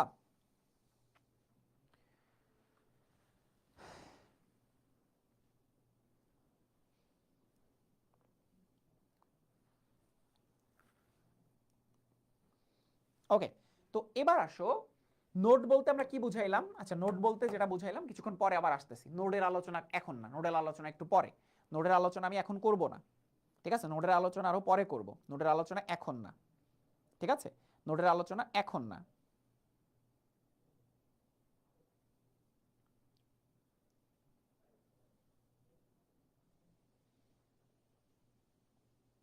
নোডের আলোচনা আরো পরে।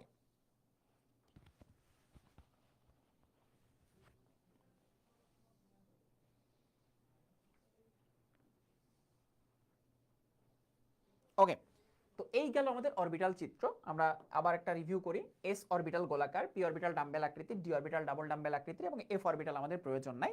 এফ অরবিটাল আমাদের প্রয়োজন নাই। বাসায় কিন্তু এগুলো প্র্যাকটিস করতে হবে, নিজে নিজে কিন্তু পারবা না, বাসায় কিন্তু প্র্যাকটিস করতে হবে, এগুলো বেশ জটিল আছে, বাসায় কয়েকবার করে তোমাদের একটু প্র্যাকটিস করতে হবে, ঠিক আছে? অনেকে বলছো জিভা পারবো, জিভা পারবো, কনসেপ্ট মিলিয়ে মিলিয়ে যদি ড্র করো তাইলেই পারবা, কনসেপ্ট মিলিয়ে ড্র করলে পারবা,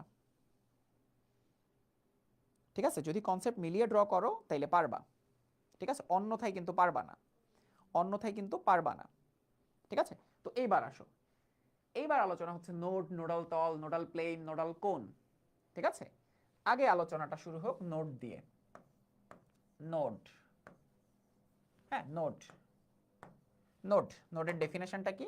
নোডের ডেফিনেশন হচ্ছে, নোডের ডেফিনেশনটা হচ্ছে দুটি অরবিটালের, একটু ভালো মতো দেখো, এগুলো পরীক্ষা আসে না কিন্তু বেসিক এগুলো, দুটি অরবিটালের মধ্যবর্তী ফাঁকা, মধ্যবর্তী ফাঁকা স্থানকে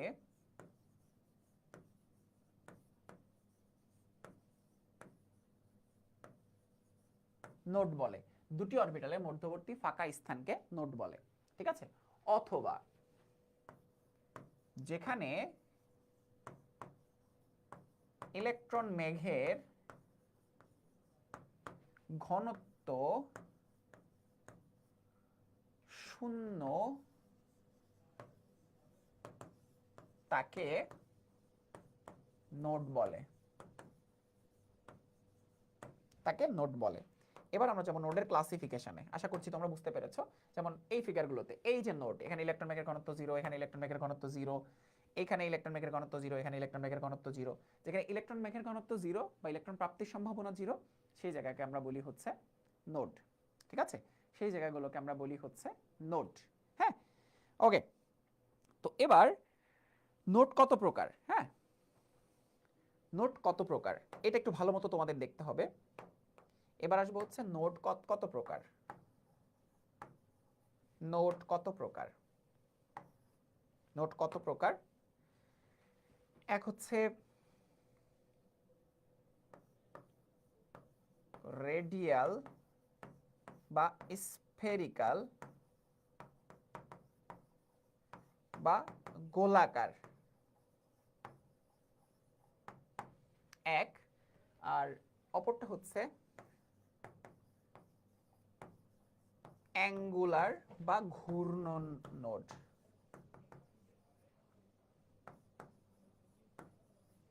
অ্যাঙ্গুলার বা ঘূর্ণন নোড। তাহলে নোড কত প্রকার? নোড হচ্ছে দুই প্রকার। হ্যাঁ, নোড হচ্ছে দুই প্রকার, একটা হচ্ছে রেডিয়াল বা স্ফেরিক্যাল বা গোলাকার, আর একটা হচ্ছে অ্যাঙ্গুলার বা ঘূর্ণন নোড। হ্যাঁ, এই দুটার আলোচনা আমরা আলাদা আলাদাভাবে করব, একটু ভালো মতো খেয়াল করবা, একটু ভালো মতো খেয়াল করবা। হ্যাঁ, একটু ভালো মতো খেয়াল করবা। সরি, মাঝখানে পার্টটা হচ্ছে আলাদা রাখলাম কেন? মোডটা বের করার জন্য। হ্যাঁ, মোডটা বের করার জন্য, মোড বের করব আমরা এখানে। ঠিক আছে, তো রেডিয়াল বা স্ফেরিক্যাল, হ্যাঁ, রেডিয়াল বা স্ফেরিক্যাল বা গোলাকার নোড বের করার জন্য একটা কমন ফর্মুলা আছে, n minus L plus one. ঠিক আছে, n minus L minus one, actually n minus L minus one. ঠিক আছে, n minus L minus one, এই ফর্মুলা দিয়ে। n হচ্ছে বোধন কোয়ান্টাম সংখ্যা, l হচ্ছে সহকারী কোয়ান্টাম সংখ্যা, আর 1 তো হচ্ছে ধ্রুব সংখ্যা। অ্যাঙ্গুলার নোড বের করার উপায় হচ্ছে শুধু l, সহকারী কোয়ান্টাম সংখ্যার ভ্যালুটাই হচ্ছে অ্যাঙ্গুলার নোড, সহকারী কোয়ান্টাম সংখ্যার ভ্যালুটাই হচ্ছে অ্যাঙ্গুলার নোড। তাইলে এবার তোমাদেরকে যদি আমি জাস্ট এক্সাম্পল দিয়ে বলি যে 4s অরবিটালের জন্য নোড কতগুলো, 4s অরবিটালের জন্য নোড কতগুলো, এইটা হচ্ছে অ্যাকচুয়ালি নোড বের করার ফর্মুলা। এইটা হচ্ছে অ্যাকচুয়ালি সাধারণত গোলাকার নোডের কথাই বলা হয়ে থাকে, কখনো কখনো ঘূর্ণন নোডের কথা বলা হয়ে থাকে, কখনো কখনো মোট নোডের কথা বলা হয়ে থাকে। ঠিক আছে, তো যদি কখনো বলে রেডিয়াল বা গোলাকার নোডের সংখ্যা কত, তাহলে আমরা এটা দিয়ে বের করব। তাহলে দেখো 4s, তাহলে এক্ষেত্রে n এর মান হচ্ছে 4, l এর মান হচ্ছে 0, তাহলে 4 মাইনাস 0 মাইনাস 1, তাহলে হচ্ছে 3। ঠিক আছে, আমরা যদি বলি 2s অরবিটালের জন্য কত, তাহলে 2 মাইনাস l এর মান হচ্ছে 0 মাইনাস 1, তাহলে হচ্ছে 1। ক্লিয়ার? এবার যদি আমরা বলি সেম 4s অরবিটালের জন্য অ্যাঙ্গুলার বা ঘূর্ণন নোড কি কত, তাহলে l এর ভ্যালু কত, 0। 2s অরবিটালের জন্য কত, 0। 2p অরবিটালের জন্য কত, শুধু l এর ভ্যালু 1। তাহলে অ্যাঙ্গুলার বা ঘূর্ণন নোড শুধুমাত্র সহকারী কোয়ান্টাম সংখ্যাকে ডিনোট করে। হ্যাঁ, আর মজার ব্যাপার হচ্ছে এই জিনিসটাই হচ্ছে আমাদেরকে নোডাল তল বা নোডাল প্লেন সম্পর্কে আইডিয়া দেয়। তার মানে 4s অরবিটালের নোডাল তল কয়টা, 0টা। 2s অরবিটালের নোডাল তল কয়টা, 0টা। 2p অরবিটালের নোডাল তল কয়টা, একটা। এবার যদি তোমাদেরকে প্রশ্ন করি 3d এর, 3d তো হবে না অ্যাকচুয়ালি, 3d xy 2px হবে, 3d xy এর নোডাল তল কয়টা, তাহলে d অরবিটালের জন্য l এর ভ্যালু কত, l এর ভ্যালু হচ্ছে 2, তাহলে নোডাল তল হচ্ছে 2টা। xy তে আসো, এবার xy তে আসো, xy তে নোডাল তল কোনটা, কত কত কত দেখো তো, নোডাল তল কোনটা কোনটা, xy, xy তার মানে হচ্ছে xz আর yz, এই তল বরাবর হচ্ছে, এই তল বরাবর বা এই প্লেন বরাবর ইলেকট্রন মেঘের ঘনত্ব হচ্ছে সর্বনিম্ন বা জিরোর কাছাকাছি। এইটাতে আসো, নোডাল তল এবার বোঝায়, নোডাল তল yz, তার মানে নোডাল তল হচ্ছে xz আর হচ্ছে xy। কারণ হচ্ছে এই যে দেখো yz এক্সিস বরাবর হচ্ছে ইলেকট্রন বেগের ঘনত্ব বিস্তৃত, তার মানে হচ্ছে xy আর xz হচ্ছে নোডাল তল। তাহলে বাকিটাতে দেখো zx, তার মানে হচ্ছে xy আর yz। এখানে তাইলে দেখো x স্কোয়ার y স্কোয়ার বলছে, তাই না? এখানে দেখো কি বলছে, x স্কোয়ার y স্কোয়ার, তাই না? তাইলে বুঝতেই পারছো xz আর yz, এখানে কোনো নোডাল তল নাই,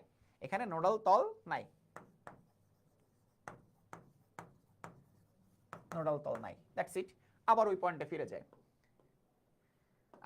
ফিরে যায়, তার মানে এই যে অ্যাঙ্গুলার বা ঘূর্ণন নোড, অর্থাৎ তোমাকে যদি সরাসরি প্রশ্ন করে যে নোডাল তল বা তোমার নোডাল প্লেন কতটি, সেই মানটা তুমি সহকারী কোয়ান্টাম সংখ্যার মান থেকে বের করে ফেলতে পারবে। ঠিক আছে, ফাইন, এই যে বুঝে যাচ্ছ তাই না? ওকে, এইবার নতুন একটা জিনিস তোমাদেরকে শেখাবো, সেটা হচ্ছে তোমাকে যদি কখনো বলে মোট নোট কতগুলো, তাহলে নোট কত প্রকার? নোট হচ্ছে দুই প্রকার, এক হচ্ছে রেডিয়াল, আরেকটা হচ্ছে অ্যাঙ্গুলার বা ঘূর্ণন নোট, তাই না? অ্যাঙ্গুলার বা ঘূর্ণন নোট। তাহলে মোট নোট কত? এই দুটো যোগফল।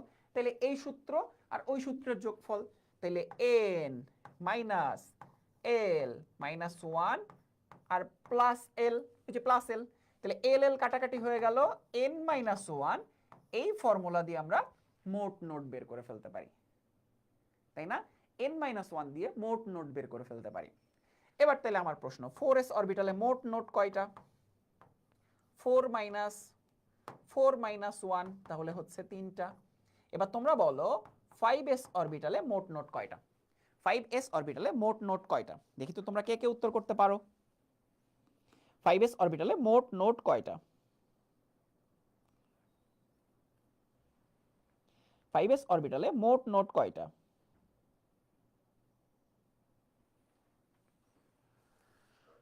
5s অরবিটালে মোট নোট কয়টা? ওকে, 4টা 4টা 3টা 4টা 3টা 4টা। দেখো 5, n এর মান হচ্ছে 5, 1, তার মানে হচ্ছে 4। তাহলে আমরা একটু সামারি করি। এখানে দুটি অরবিটালের মধ্যবর্তী ফাঁকা স্থানকে নোড বলে, যেখানে ইলেকট্রন বেগের ঘনত্ব শূন্য তাকে নোড বলে। নোড চিনে ফেললাম, নোড, নোড চিনে ফেললাম। নোড বের করার জন্য আমাদের আগে বুঝতে হবে মোট নোট চাইছে, গোলাকার নোট চাইছে নাকি ঘূর্ণন নোট চাইছে। যদি রেডিয়াল বা স্ফেরিক্যাল বা গোলাকার নোট চাই তাহলে এটা n-l-1, যদি অ্যাঙ্গুলার বা ঘূর্ণন নোট চাই তাহলে এটা, টোটাল তল যদি চাই এটা, নোডাল প্লেন যদি চাই তাহলে এটা, আর যদি মোড বলে তাহলে এটা। এবার আসো তোমাদেরকে একটা প্রশ্ন করব, সেটা হচ্ছে কোশ্চেন, তোমরা সবাই অ্যান্সার করবা এটা, যে 3p অরবিটালের 3p অরবিটালের নোট কতটি? 3p অরবিটালের নোট কতটি? এটা এইচএসসি তেও এসেছে, অ্যাডমিশনেও এসেছে। তাহলে আমরা বের করব কি কি? আমরা প্রথমে রেডিয়াল বের করব, অ্যাঙ্গুলার বের করব, মোট বের করব। ঠিক আছে, আমরা তিনটাই বের করে দেখাবো। রেডিয়াল বের করব, অ্যাঙ্গুলার বের করব এবং মোট বের করব। ঠিক আছে, আমরা মোট তিনটাই বের করব। তো এবার আসো, রেডিয়াল বের করার জন্য ফর্মুলাটা কি? n-l-1। অ্যাঙ্গুলার বের করার জন্য ফর্মুলা হচ্ছে l। মোট বের করার জন্য ফর্মুলা হচ্ছে n-1। আমাদের সবই কিন্তু জানা আছে, তাই না? এখন তো বের করতে কোনো সমস্যা নাই, সবই তো জানা আছে।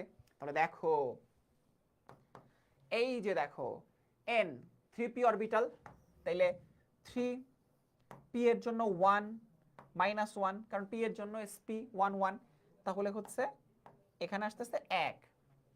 l এর ভ্যালু কত? l এর ভ্যালু কত? দেখো l এর ভ্যালু কত? l এর ভ্যালু হচ্ছে 1, তাই না? l এর ভ্যালু দেখো, l এর ভ্যালু হচ্ছে 1। তাহলে মোট নোট কত? n-1। তাহলে এই দুটো যোগ করলেও হয়ে যাবে, আবার n-1 করলেও হয়ে যাবে। n এর ভ্যালু হচ্ছে 3 -1, তার মানে হচ্ছে 2। এভাবে ক্যালকুলেশন কিন্তু মাঝে মধ্যেই পরীক্ষা আসতে পারে। তোমরা বাসায় একটা এইচডব্লিউ করবা, কয়েকটা এইচডব্লিউ করবা বাসায়। এইচডব্লিউ করবা হচ্ছে 4p অরবিটালের জন্য, 3d অরবিটালের জন্য, মানে 4p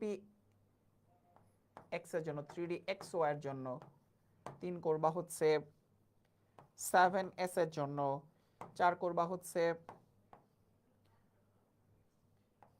2py এর জন্য। এই চারটা তোমরা করবা। নোড বের করো, নোড বের করো, নোড বের করো। কি এখন পারবা না? এখন পারবা না? দেখো এবার, এইবার আসো, এই সব নিয়ে তোমাদের এত ঝামেলা। নোড চিনাইছি, নোডাল তল, এই যে অ্যাঙ্গুলার মানে নোডাল তল, নোডাল প্লেন, অ্যাঙ্গুলার মানে নোডাল প্লেন, ওই যে রিং আকৃতির নোডাল কোণ দেখাইছি, দ্যাটস ইট, সবকিছু হয়ে গেছে না? আরেকটা জিনিস, আরেকটা হচ্ছে লোব, লোবও চিনাইছি, চিনাইছি না? অরবিটাল চিত্রও চিনাইছি। কি কঠিন কঠিন জিনিসপত্রগুলো কি এখন কনসেপ্টের মধ্যে হয়ে গেছে না? অরবিটাল উপশক্তি স্তরের পার্থক্য দেখাইছি না? এখন আশা করছি তোমাদের মাথায় ঢুকে যাওয়ার কথা। ফাইন, এই ছোট ছোট জিনিসপত্র মাথায় ঢোকে না, না?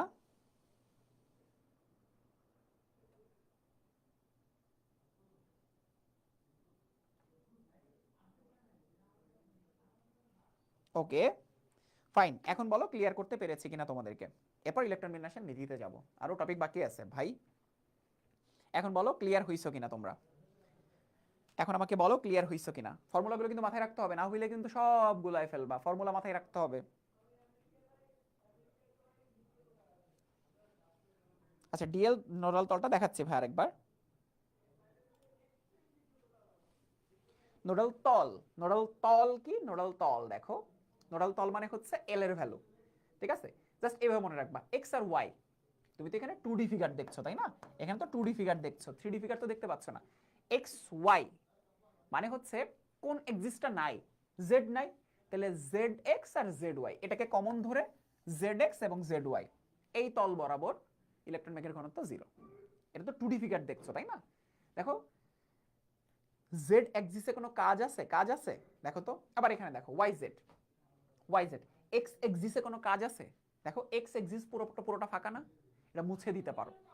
আবার দেখো জেড এক্স, মানে টেকনিকটা শেখাচ্ছি, Z X, Z X Y এক্সিসে কিন্তু অ্যাকচুয়ালি কোনো কাজ নাই, কাজ নাই, হ্যাঁ কোনো কাজ নাই, এরকমই আসলে বিষয়টা। দেখো তো এখানে জেড এক্সিসে কোনো কাজ আছে, দেখো এক্স জেড ওয়াই জেড, এই তল বরাবর, ওই তল বরাবর ইলেকট্রন বেগের ঘনত্ব 0। এটা তোমরা 3D ফিগারে দেখতে পাবো, তোমরা কষ্ট করে একটু ইউটিউবে সার্চ করো, মানে 3 ডাইমেনশনাল অ্যানিমেশন আছে কিছু, সেখান থেকে তুমি দেখতে পাবা।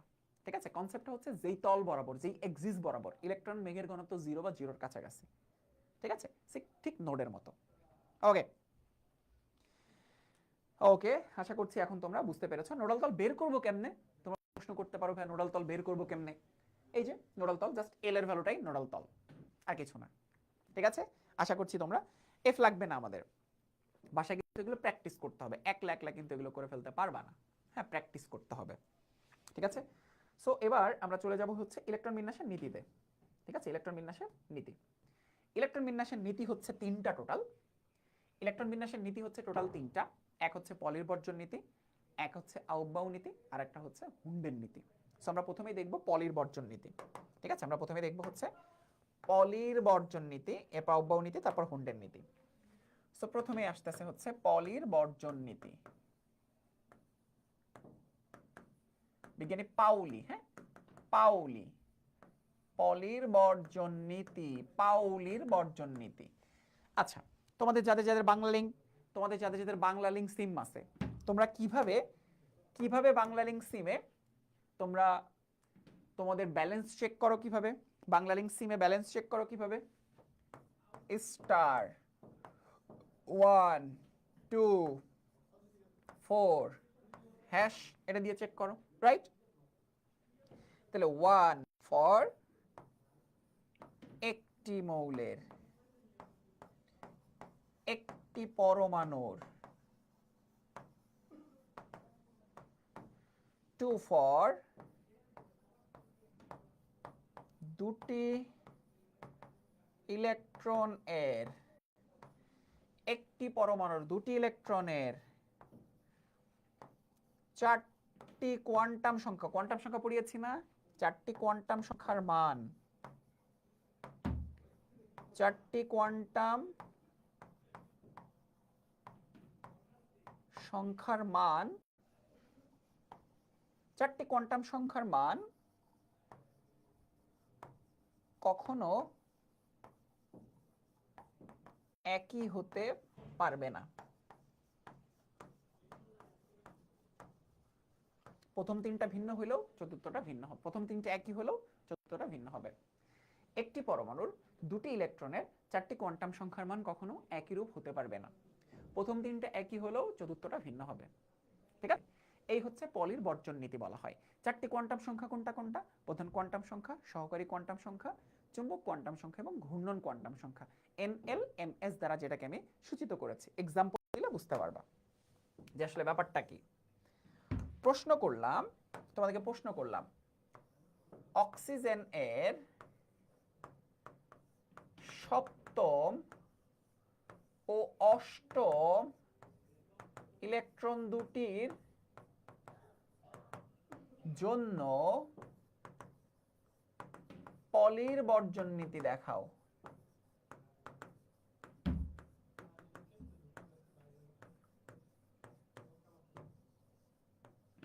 তাহলে আমাদের প্রাইমারি কাজটা কি জানো? একদম প্রাইমারি কাজ, অক্সিজেনের 7 নাম্বার এবং 8 নাম্বার ইলেকট্রনটা খুঁজে বের করা, কোথায় অক্সিজেনের 7 নাম্বার এবং 8 নাম্বার ইলেকট্রন আছে। ঠিক আছে, ওকে ওকে। তো এবার দেখো অক্সিজেনের ইলেকট্রন বিন্যাসটা করি। অক্সিজেন কত? 8। তাহলে 1s2 2s2 2px 2py এবং 2pz। তাইলে 4টা গেছে, তাহলে 1 1 1 1 1 1, তাহলে 7টা, তাহলে এখানে 2 1 1 ইলেকট্রন বিন্যাস হইছে।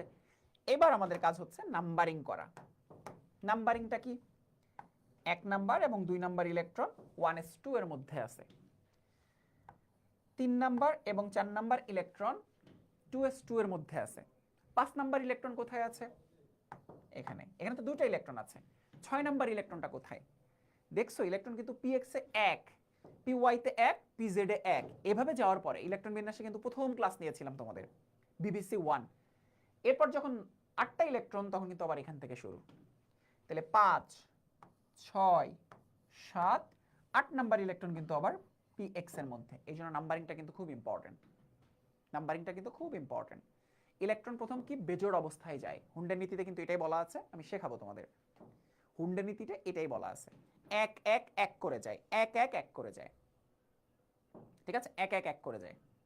ওকে, তো যদি 9 হতো ফ্লোরিন হতো তাহলে x2 y2 z1, যদি নিয়ন হতো x2 y2 z2 হতো, x2 y2 z2 হতো। ঠিক আছে, x2 y2 z2 হতো।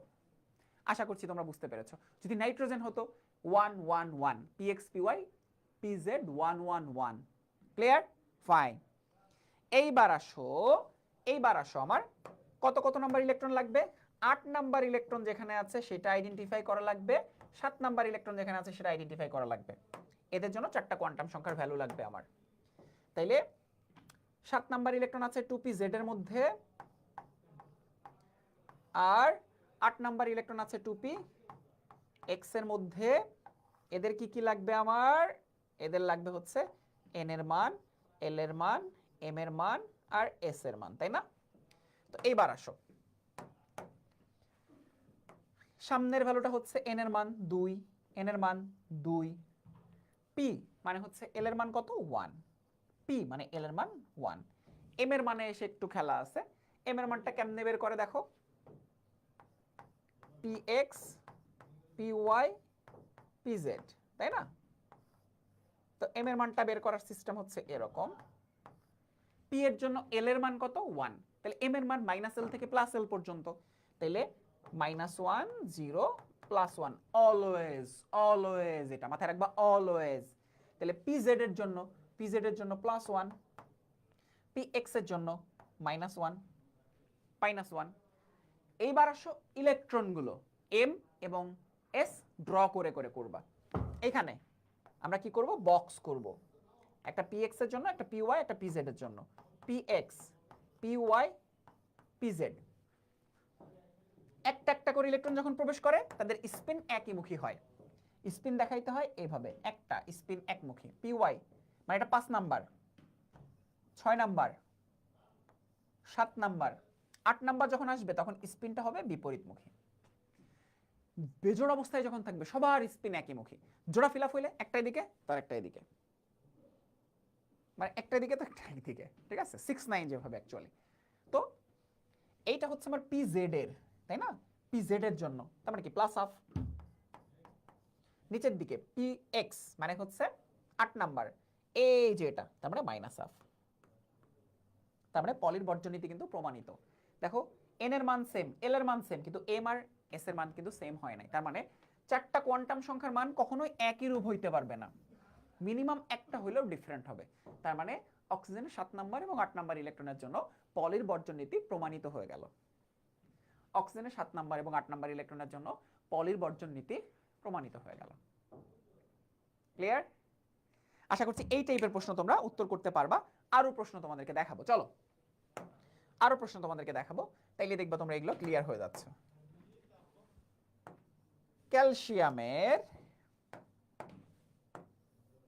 ক্যালসিয়ামের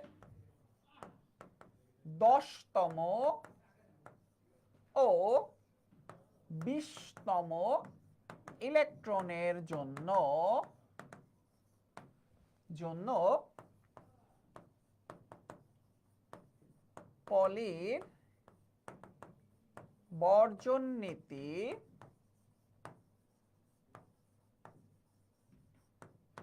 প্রমাণ করো। ঠিক আছে, পলির বর্জন নীতি প্রমাণ করো। ঠিক আছে, ফাইন। তো এবার আসো, আমাদের প্রথমে কি করতে হবে? ইলেকট্রন বিন্যাস করতে হবে ক্যালসিয়ামের। ক্যালসিয়াম 20, তাহলে 1s2 2s2 2px 2py 2pz 3s2, এখানে তো 2 2 2 করেই যাবে। 3s2 3px 3py 3pz 2 2 2 4s2। ঠিক আছে, এবার আমরা কি করব? নাম্বারিং করব। তাই না? এবার আমরা কি করব? নাম্বারিং করব। ফাইন, তাহলে এখানে 1 2, এখানে 3 4, এখানে 5, এখানে 6, এখানে 7, এক এক এক করে যাবে। 8 9 10, s2 এর মধ্যে 11 আর 12 নাম্বার ইলেকট্রন থাকবে। আবার px py pz, তাহলে এখানে 13, এখানে 14, এখানে 15। আবার আসো, এক এক এক গেছে, 16 17 18। 4s2 এর মধ্যে 19 আর 20 নাম্বার ইলেকট্রন আছে। নাম্বারিং করাটা কিন্তু বেশ ইম্পর্টেন্ট, এবং নাম্বারিং করাটাও কিন্তু পারতে হবে। এটা কিন্তু একের ঘরের নাম তার মতো না, তোমাকে বুঝতে হবে কোথায় আগে ইলেকট্রন যায়। ইলেকট্রন বিন্যাস তোমাদেরকে কিন্তু শিখাইছি, তাই না? ওকে, ভালো মতো দেখো। কি হইছে? কি হইছে? মুন বারবার লিখছো, আরেকবার ভালো মতো দেখো। এটা দেখো, ইলেকট্রন বিন্যাস বুঝতে পারলে এটা খুবই সহজ লাগবে। আমাদের প্রথম কাজ কি? ইলেকট্রন বিন্যাস করা, নাম্বারিং করা, এরপর হচ্ছে ওই দুইটা অরবিটালের জন্য ওই নাম্বার ইলেকট্রনের অরবিটালের জন্য এনএল এমএস এর মান বের করা। কোয়ান্টাম সংখ্যার কনসেপ্ট, তাইলে এই জন্য কোয়ান্টাম সংখ্যার কনসেপ্টটা কিন্তু আগে ক্লিয়ার হওয়া জরুরি। তুমি যদি কোয়ান্টাম সংখ্যার ক্লাসটা না করে আসো, তাহলে এইটা বোঝা কিন্তু তোমার জন্য একটু কঠিন হয়ে যাবে। বাকিরা কি বুঝতেছো? এই যে মোহাম্মদ রাফিউদ্দিন লিখছে ভাই ক্লিয়ার। বাকিরা কি বুঝতেছো? তাহলে আমাকে বলে ফেলো তো যে 10 নাম্বার আর 20 নাম্বার ইলেকট্রন কোন কোন অরবিটালে রয়েছে, তাইলে দেখবা তোমরা ব্যাপারটা ক্যাচ করতে পারছো। বলো তো 10 নাম্বার ইলেকট্রন কোন অরবিটালে আছে? 20 নাম্বার ইলেকট্রন কোন অরবিটালে আছে? বলো তো। সজীব, কোনো সমস্যা নেই ভাইয়া, তুমি যদি pz কে +1 ধরো, py কে 0 ধরো, কোনো সমস্যা নেই ভাইয়া। আলহামদুলিল্লাহ বুঝতেছে সজীব, কোনো সমস্যা নেই ভাইয়া। জি আলহামদুলিল্লাহ, এই যে সহজ। ফাইন।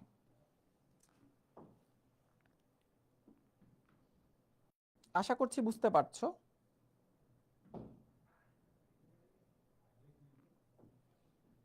আশা করছি বুঝতে পারছো।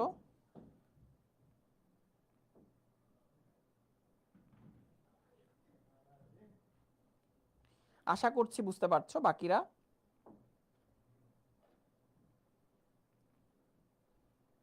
না বোঝার তো কোনো উপায়ই নাই, না বোঝার তো কোনো সুযোগই নাই।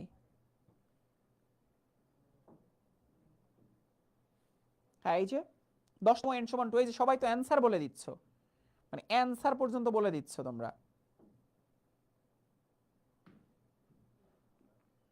এরপর আবার কনফিউশন থাকে কিভাবে? Okay fine.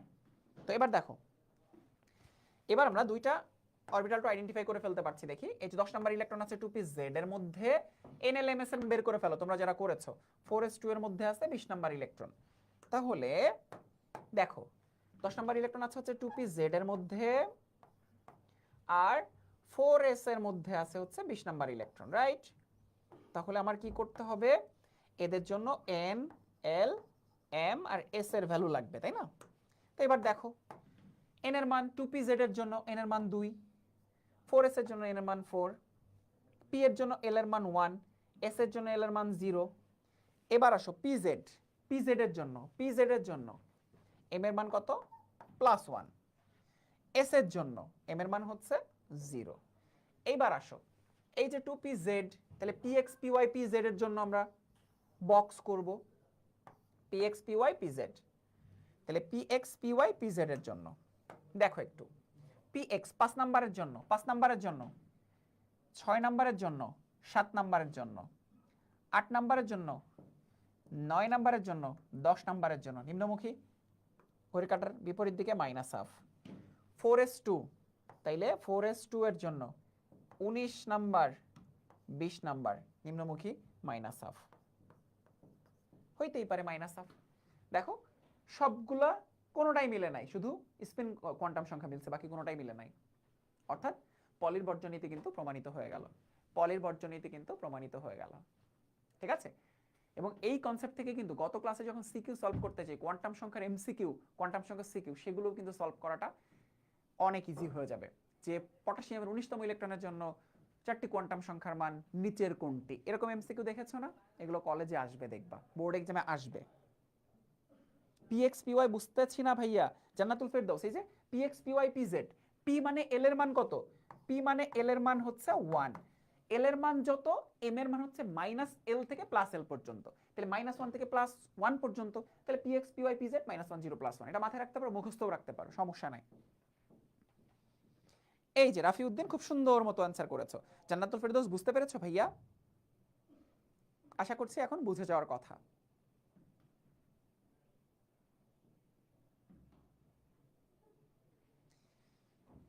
এইটা বুঝলে তোমাদের একটা HW দিব, HW দিব, সেটা হচ্ছে কপারের 28তম ও 29তম ইলেকট্রন এর জন্য, কপার এর 28তম 29তম ইলেকট্রনের জন্য পলির বর্জন নীতি প্রমাণ করে দেখাও।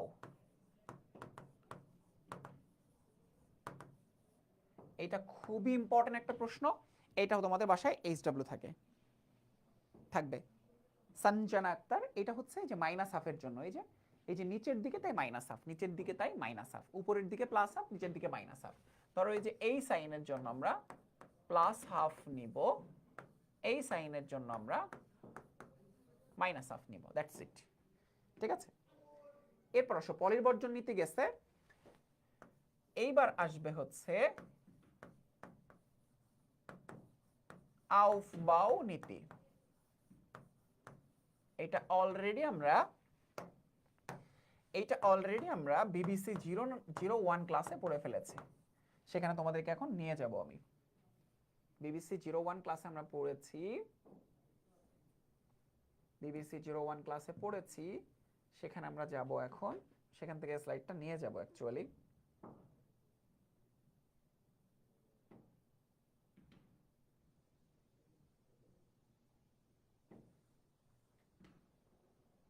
ওকে, এই যে আউফবাউ নীতি, আউফবাউ নীতি আমরা শক্তি স্তর পড়েছি n, আউফবাউ নীতি মানেই হচ্ছে n+l নীতি, আউফবাউ নীতি মানেই হচ্ছে n+l নীতি। আউফবাউ হচ্ছে একটা বিজ্ঞানীর নাম না, এটা হচ্ছে একটা জার্মান শব্দ, বিবিসি ক্লাস নাম্বার 1 মনে করো, এটা হচ্ছে একটা জার্মান শব্দ যার অর্থ হচ্ছে টু বিল্ডিং আপ। ঠিক আছে, এইটা হচ্ছে একটা জার্মান শব্দ, এর মানে হচ্ছে টু, এর ইংরেজি মিনিংটা হচ্ছে, প্রতিশব্দ হচ্ছে to building up, to building up. Aufbau কোনো বিজ্ঞানীর নাম না, ঠিক আছে, আউফবাউ কোনো বিজ্ঞানীর নাম না, ঠিক আছে। তো আউফবাউ মানে হচ্ছে, আউফবাউ নীতির মানেটা হচ্ছে কি দেখো, আউফবাউ নীতির মানেটা হচ্ছে, এখান থেকে দেখাই, এটা একটা জার্মান শব্দ, টু বিল্ডিং আপ মানে উচ্চ শক্তি স্তরে গমন করা। এইটা হচ্ছে একটা জার্মান শব্দ। ওকে, তো আউবাউ নীতিটা কি, আমি একটু নীতিটা তোমাদেরকে দেখাই। ইলেকট্রন সর্বপ্রথম, মানে ইলেকট্রন বিন্যাসের নীতি কিন্তু এগুলা, হ্যাঁ। ইলেকট্রন সর্বপ্রথম সর্বনিম্ন শক্তি স্তর পূরণ করবে, পরে ক্রমানুসারে ইলেকট্রন সর্বপ্রথম সর্বনিম্ন শক্তি স্তর পূরণ করবে, পরে ক্রমানুসারে উচ্চ শক্তি স্তর বিশিষ্ট অরবিটালে প্রবেশ করবে।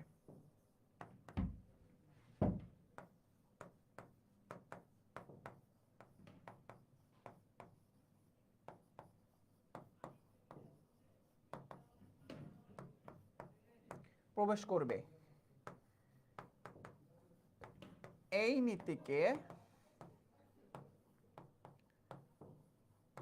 আউফবাউ নীতি বলে। আউফবাউ নীতি মানে হচ্ছে ইলেকট্রন যাবে কোথায়, আগে সর্বনিম্ন শক্তি স্তরে যাবে, সর্বনিম্ন শক্তি স্তর, পরে উচ্চ শক্তি স্তর বিশিষ্ট অরবিটালে যাবে। এবার কোনটা শক্তি বেশি কোনটা শক্তি কম সেটা কেমনে আইডেন্টিফাই করব, সেটা আইডেন্টিফাই করার নীতিটাই হচ্ছে n+l, অরবিটালের শক্তিক্রম। তোমার শক্তি বেশি নাকি তোমার শক্তি কম কেমনে আইডেন্টিফাই করব, n+l এর মান দেখে। যার n+l এর মান বেশি সে বেশি শক্তি সম্পন্ন অরবিটাল, যার n+l মান কম সে কম শক্তি সম্পন্ন অরবিটাল, আর যাদের n+l এর মান সমান তাদের n এর মান যার বড় সে বেশি শক্তি সম্পন্ন অরবিটাল। ক্লিয়ার? এবার আসো 1s 1 2s এর মধ্যে কার শক্তি কম কার শক্তি বেশি? 1s এর শক্তি কম, 2s এর শক্তি বেশি, কারণ n+l এর ভ্যালু বেশি 2s এর। ওকে, 2p 3s এর মধ্যে 2p 2p মানে হচ্ছে দেখো 2 + 1 মানে 3, তার মানে n+l এর ভ্যালু কম। 3s এর ক্ষেত্রে দেখো না, এখানে n+l এর ভ্যালু দুইটারই সমান। দেখো এখানে 3 এখানেও 3, তাহলে কোনটা বেশি শক্তি সম্পন্ন অরবিটাল কোনটা কম শক্তি সম্পন্ন অরবিটাল? 2p কম শক্তি সম্পন্ন অরবিটাল, কারণ এর n এর ভ্যালু কম। দুইটার n+l এর ভ্যালু যদি সমান হয়ে যায় তাহলে n এর মানটা ডিফাইন করে কোনটা বেশি শক্তি সম্পন্ন হবে কোনটা কম শক্তি সম্পন্ন হবে। ক্লিয়ার? ফাইন। এইবার কোনটা শক্তি বেশি? 4p আর 5s এর মধ্যে দুইটারই n+l এর ভ্যালু সমান, যার n+l এর মধ্যে n এর ভ্যালু বেশি সে বেশি শক্তি সম্পন্ন orbital. Fine, clear? Okay fine, আশা করছি এটা বুঝে ফেলেছো। এবার হৃদয় ভার্সেস সাদিয়ার একটা গল্প। হৃদয় সাদিয়ারে ডাকতেছে এইভাবে, শোনো শোনো প্রিয়া শোনো প্রিয়া শোনো, ডিপিএস করো ডিপিএস করো, এফডিপিএস করো এফডিপিএস করো, অর্থাৎ হৃদয় সাদিয়াকে প্রিয়া বলে ডাকে। তো এই যে এটা দেখিয়েছিলাম তোমাদেরকে, 1s 2s 2p 3s মুখস্থ করতে করতে একদম কান ঝালাপালা করে ফেলছো, কিন্তু মুখস্থ করার কিছু নাই, শুধু হৃদয় এবং সাদিয়ার এই গল্পটা মনে রাখলেই হয়ে যাবে। শোনো শোনো এসএস, প্রিয়া শোনো পিএস পিএস, ডিপিএস করো ডিপিএস ডিপিএস, এফডিপিএস করো এফডিপিএস এফডিপিএস। ওকে, এবার কাজটা কি 1 2 2 3 3 4 4 5, ওইদিকে শুধু একটা করে সংখ্যা বাড়তে থাকবে, 2 এর পরে 3, 3 এর পরে 4, 3 এর পরে 4 5, 4 এর পরে 5 6, 4 এর পরে 5 6 7, 5 এর পরে 6 7 8, দ্যাটস ইট। এবং এটা বিবিসি ক্লাস নাম্বার 1 এ পড়িয়েছিলাম। এখন দেখবা তোমার ইলেকট্রন বিন্যাস একদম পানি হয়ে গেছে তোমার কাছে। ইলেকট্রন বিন্যাস করা তোমার কাছে জাস্ট চুটকির ব্যাপার। ইলেকট্রন বিন্যাস তোমাকে আমি দেখিয়েছি class number 1, BBC class number 1 যদি কেউ করে থাকো তাহলে এগুলো তোমার কাছে একদম পানি হওয়ার কথা। ঠিক আছে? তো এই হচ্ছে আউফবাউ নীতি। আউফবাউ নীতিতে কি হয়, ইলেকট্রন আগে কম শক্তিতে প্রবেশ করে পরে বেশি শক্তিতে প্রবেশ করে, আর এইটাই হচ্ছে আউফবাউ নীতির অ্যাকচুয়াল কনসেপ্ট। 9 10 তোমরা পড়েছো, জানতা না যে এটার নাম হচ্ছে আউফবাউ নীতি। এবার বলো ক্লিয়ার হইছে কিনা, আউফবাউ নীতি ক্লিয়ার হইছে কিনা?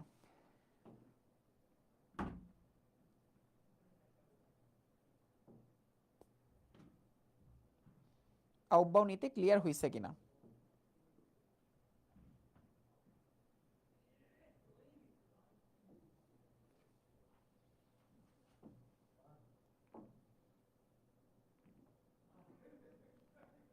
আউফবাউ নীতি ক্লিয়ার হইছে কিনা বলো।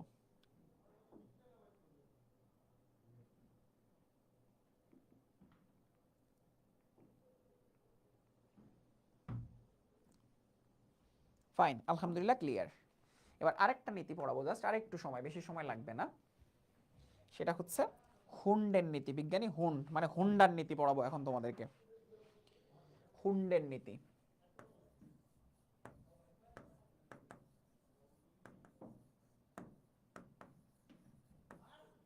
হুন্ডের নীতি, ঠিক আছে? হুন্ডের নীতি, হুন্ডের নীতি। হুন্ডের নীতি মানে হচ্ছে, হুন্ডের নীতি মানে হচ্ছে ওই যে ওই যে বক্স পদ্ধতি করলাম না, এটাই এসেছে হুন্ডের নীতি থেকে। যে বক্স পদ্ধতি, বক্স বক্স পদ্ধতি, এটা এসেছেই হুন্ডের নীতি থেকে। অরবিটালে ইলেকট্রন সমূহ এমন ভাবে প্রবেশ করবে যেন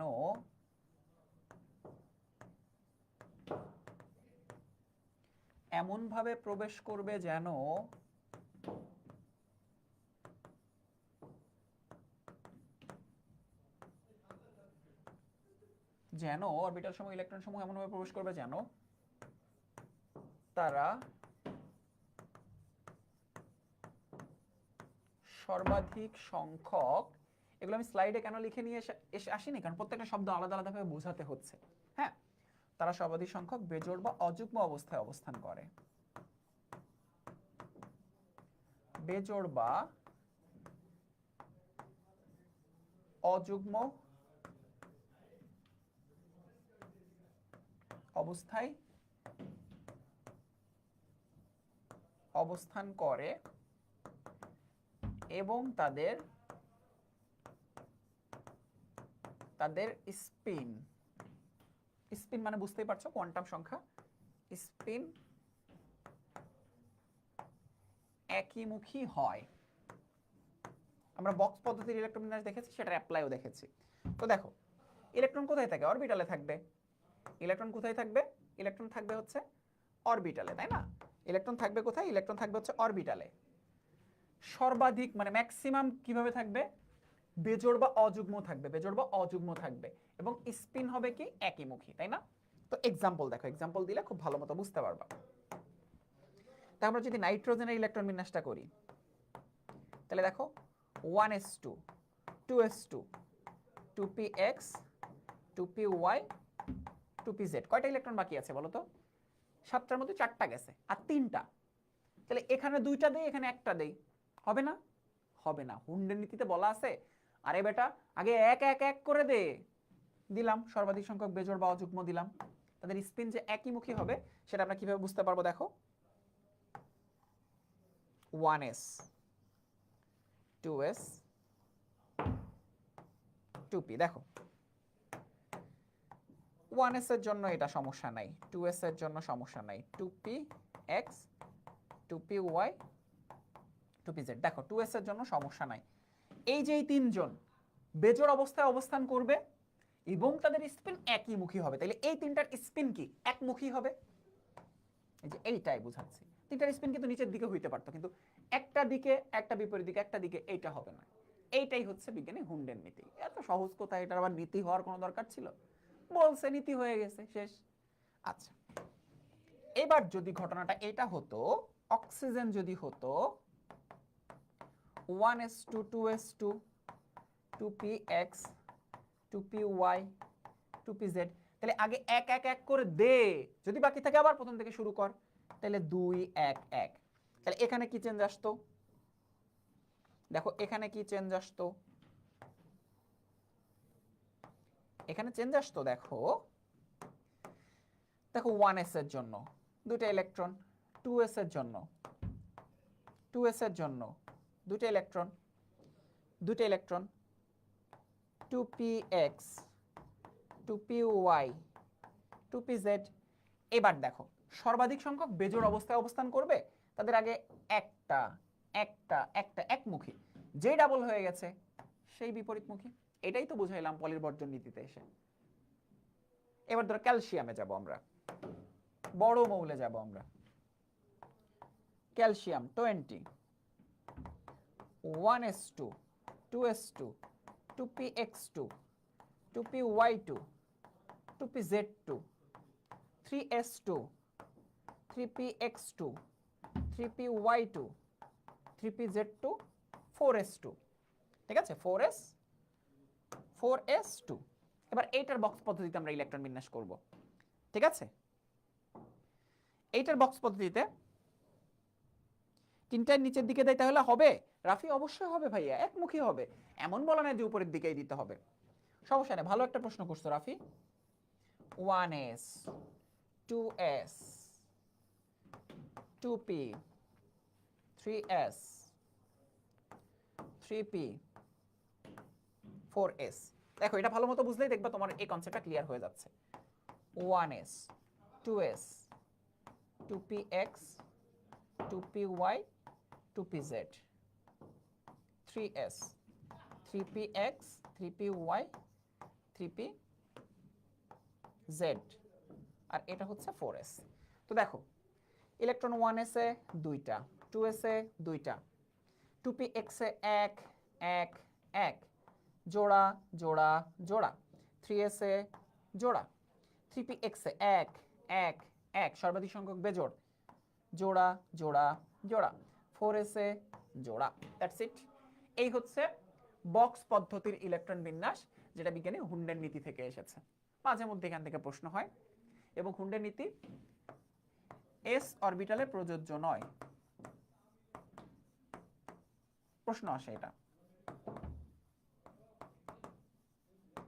এস অরবিটালে প্রযোজ্য নয়, কারণ এস অরবিটালে তো তোমার থাকেই দুটো ইলেকট্রন, একটা ঘড়ি কাঁটার দিকে আর একটা ঘড়ি কাঁটার বিপরীত দিকে। এখানে আবার হুন্ডের নীতি কি অ্যাপ্লাই করবা তোমরা, তাই না? সো এই হচ্ছে ইলেকট্রন বিন্যাসের তিনটা নীতি। আমি আরেকবার ওভারভিউ করে দিচ্ছি। প্রথমটা ছিল হচ্ছে পলির বর্জন নীতি, 1 2 4 দিয়ে মনে রাখবা, এটার সাথে কোয়ান্টাম সংখ্যা কানেক্টেড। এরপরটা হচ্ছে আউবাউ নীতি, এটার সাথেও কোয়ান্টাম সংখ্যা কানেক্টেড, দেখিয়েছি। এরপরটা হচ্ছে হুন্ডের নীতি, হুন্ডের নীতিটা হচ্ছে বক্স পদ্ধতি, এখানেও কোয়ান্টাম সংখ্যা কানেক্টেড, স্পিন কোয়ান্টাম সংখ্যা।